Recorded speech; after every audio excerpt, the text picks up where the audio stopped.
Ibnu Tumat membunuh ratusan ribu orang Islam bukan kerana bismillah darah, bismillah pelan, bukan kerana zikir jama'i, tapi kerana tak mengaku dia sebagai Asy'ariyah kan, Imam Mahdi tu. Ibnu Tumat Asy'ariyah. Sejarah merakamkan dan dia membunuh sebagai dia Imam Mahdi. Imam Mahdi. Dia bukan kata pasal bismillah. Dan tak ada lah lagi orang yang ditampak kerana bismillah darah ke bismillah pelan kan. Tapi kalau di Indonesia, majlis-majlis yang dibubarkan, diserang dan dimasuk dalam masjid tu, kalau kita tengok daripada yang mendakwa Asy'ariyah lah. Ya. Jadi macam mana doktor melihat hal ni? Mereka suka membuat teori-teori yang tak pernah datang daripada mana-mana orang. Teori syok sendiri dia panggil. Sehingga ada seorang ustaz, dia pernah berceramah yang saya pun kadang-kadang terkejut juga. Dia kata, apabila kita tidak mengamalkan bid'ah hasanah, maka itulah bid'ah. Saya terkejut kan.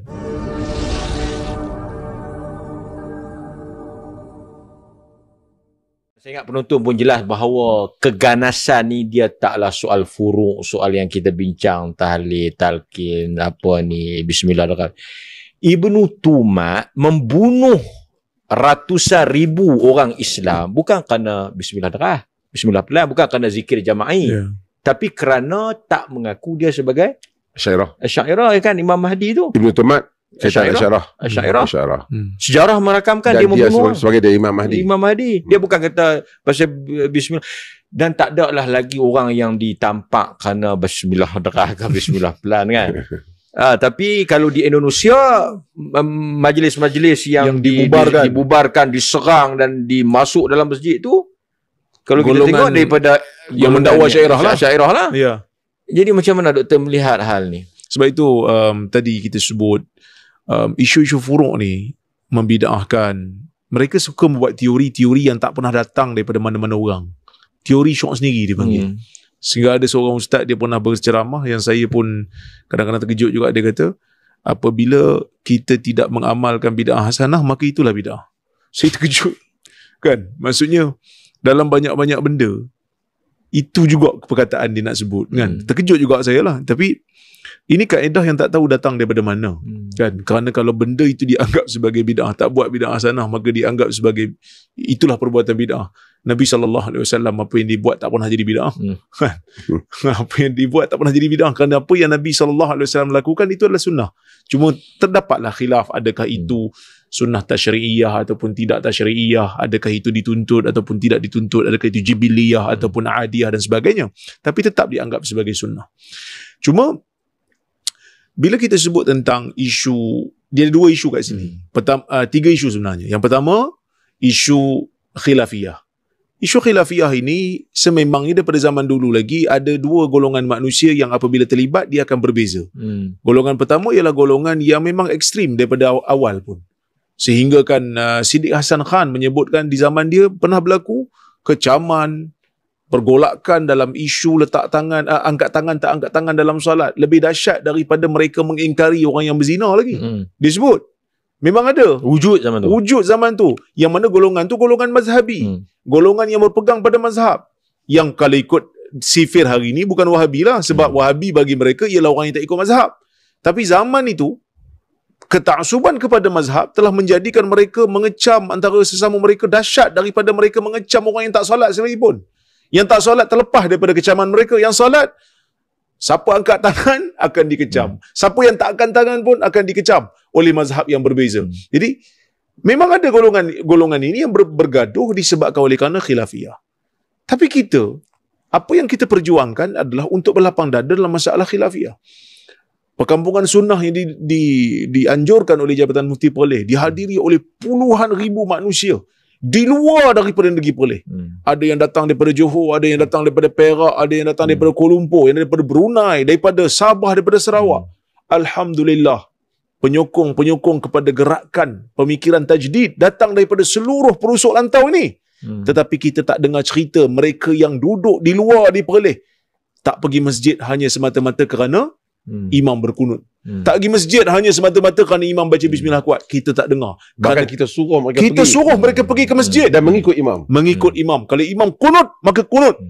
Kerana dalam isu ni adalah isu khilafiyah yang muktabar. Follow, ikut untuk kita berlapang dada dalam masalah khilafiyah. Tapi bila kita yang berlapang dada ni pula dituduh mengelirukan. Dituduh tak ada disiplin, dituduh beragama macam rojak. Tapi kita pelik. Dia buat tak apa.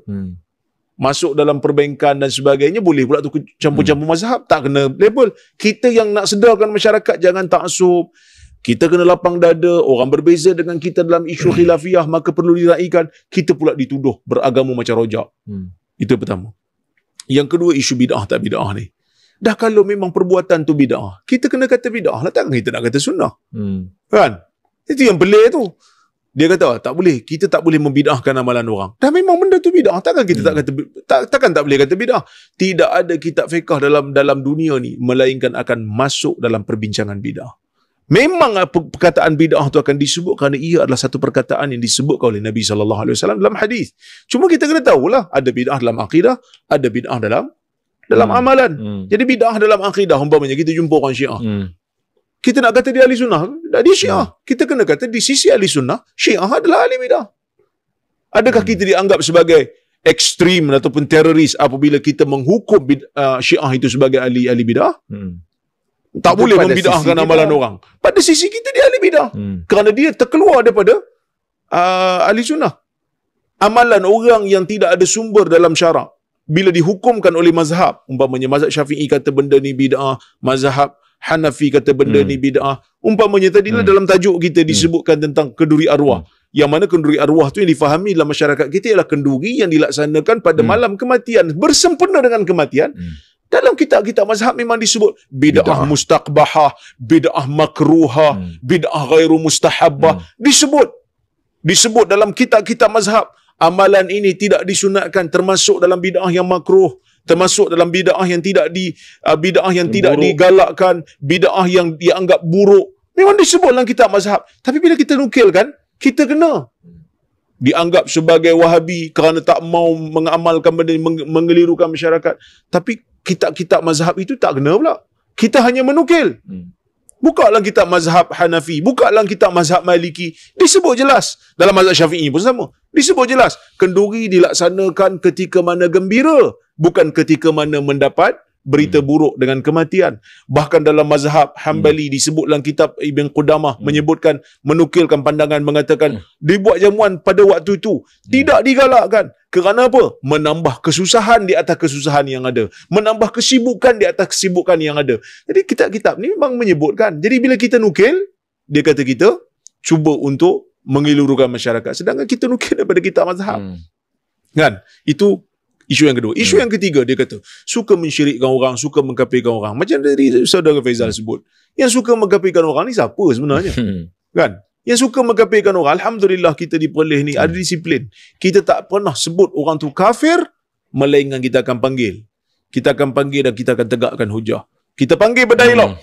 Tapi yang suka mengkafirkan orang ni, kita tengok orang yang inti dengan kita. Bila kita kata Allah bukan orang dengan kampung-kampung, dengan kampung-kampung, dengan perlis-perlis sekali, satu negeri semua. Makcik-makcik yang kerja kat sawah pun tak pasal-pasal. Disesatkan. Kerja kat bendang tak pasal-pasal. Dia pancing ikan buyu je tepi barik tu. Kena juga. Dia kata makcik pun Wahabi sekali. Dia kata aku bukan ada buat apa-apa pun.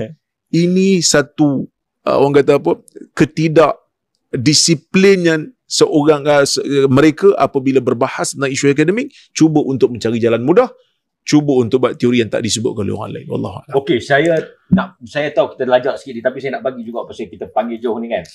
Dah dua-dua sebut pasal Wahabi ni. Orang undang-undang sikit. Pertama, dari sudut undang-undang lah kan. Pertama, tak ada siapa mengaku Wahabi. Dan kita pun tak tahu Wahabi tu apa. Kita tak tahu isu undang-undang Wahabi kan. Lawyer cakap sikit lah, Wahabi ni dari sudut undang-undang ni macam mana? Kan? Ataupun ada kata lawyer sendiri Wahabi. Kan?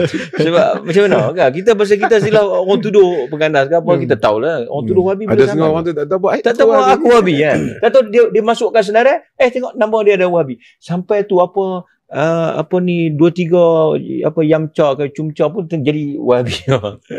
Itulah sebenarnya. Ada satu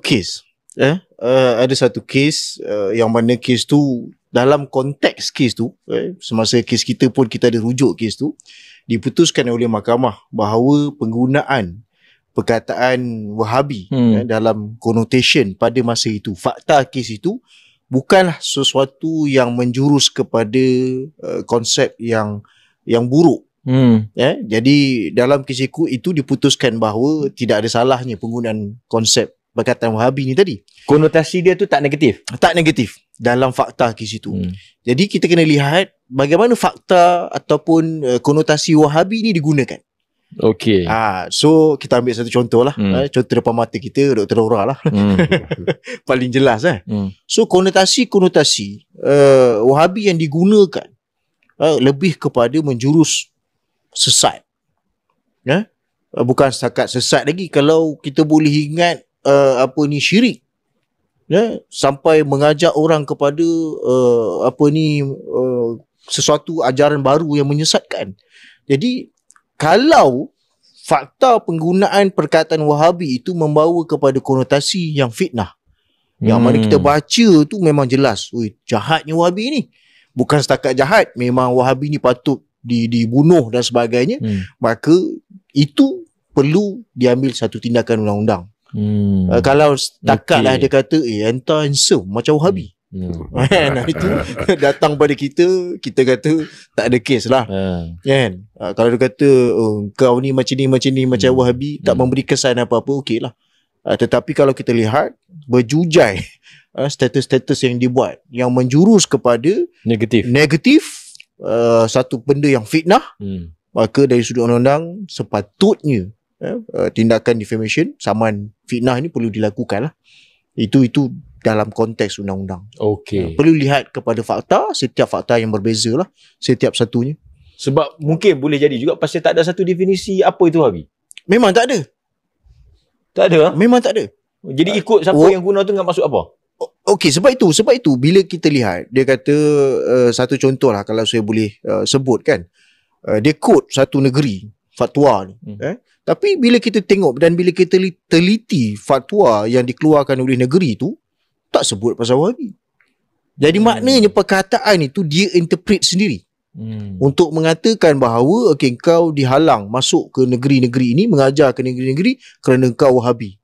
Diputuskan oleh negeri itu sebagai kau ni Wahabi. Saya ulang balik lah, saya singkap balik kes masa Dr. Mazhar. Kita tanya dengan jelas. Saya rasa dekat 2 muka surat soalan saya tentang topik itu. Fatwa mana yang memutuskan Dr. Mazhar ni sebagai Wahabi? Tak ada. Tak ada? Tak ada. Kepada individu yang mengaku dia pakar pakar tu. Pakar terorisme. Tapi sebelum daripada itu momokkan bertahun saya kira bertahun bahawa Dr. Mazhar ini Wahabi dan sebagainya. Tapi bila kita minta untuk dikemukakan rujukan ni tadi, dia gagal mengemukakan. So sebab itu saya kata dia dua lah kalau saya boleh selitkan sambungan daripada Dr. Aura tadi, adalah kita jangan jadi palatau dan terpaling. Kalau saya boleh sebut. Sebab apa? Kita nak label orang, kita kena tengok apakah rujukan-rujukan yang digunakan. Ya, asasnya itu di mana? Itu jangan disebabkan tokoh itu kita suka, kita agungkan dia kan. Bila dia kata negeri ni telah putuskan orang ni sebagai Wahabi, kita pun percaya. Ini terpaling ahli sunnah wal jamaah lah ni kan. Pada saya satu perkara yang agak melampau dan perlu dihentikan. Melainkan dalam ceramah-ceramahnya ditunjukkan kepada kita. Setakat pada ni saya tak jumpa lagi mana-mana fatwa yang memutuskan mana-mana individu ataupun mana-mana tokoh, mana-mana negeri diputuskan sebagai Wahabi. Tak ada, saya tak jumpa. Tak ada? Tak ada. Setakat yang kita bersembang malam ni, saya tak jumpa. Kotlah kalau ada malam ni yang ada kan, boleh PM saya. Sebab ada beberapa kes yang kita kendalikan menyentuh tentang fatwa-fatwa negeri. Yang banyak disebut adalah tidak selari dengan ahli sunnah wal jamaah. Tetapi itu tidak menjadikan orang tu sesat. Tetapi bila menjadi terpaling dan juga golongan palatau ni tadi, dia describe sebagai tengok, terkeluar daripada ahli sunnah wal jamaah, dia ni sesat, dia menyesatkan orang. Dia tu sendiri pun belum tentu ahli sunnah. Dari sudut akademiknya, Ya. dari sudut akademiknya, itu yang kadang-kadang kita pelik. Bagaimana masyarakat kita begitu kata orang taksub dan terlalu syok dengan topik ni. Dia kalau topik ni keluar ni baju hujai, terlalu seronok dia. Sedangkan kalau kita tanya, kita tarik dia ke kedai kopi, kita tarik dekat belakang, dia pun sebenarnya dia tak tahu apa dia cakap. Itu realiti yang berlaku dalam masyarakat.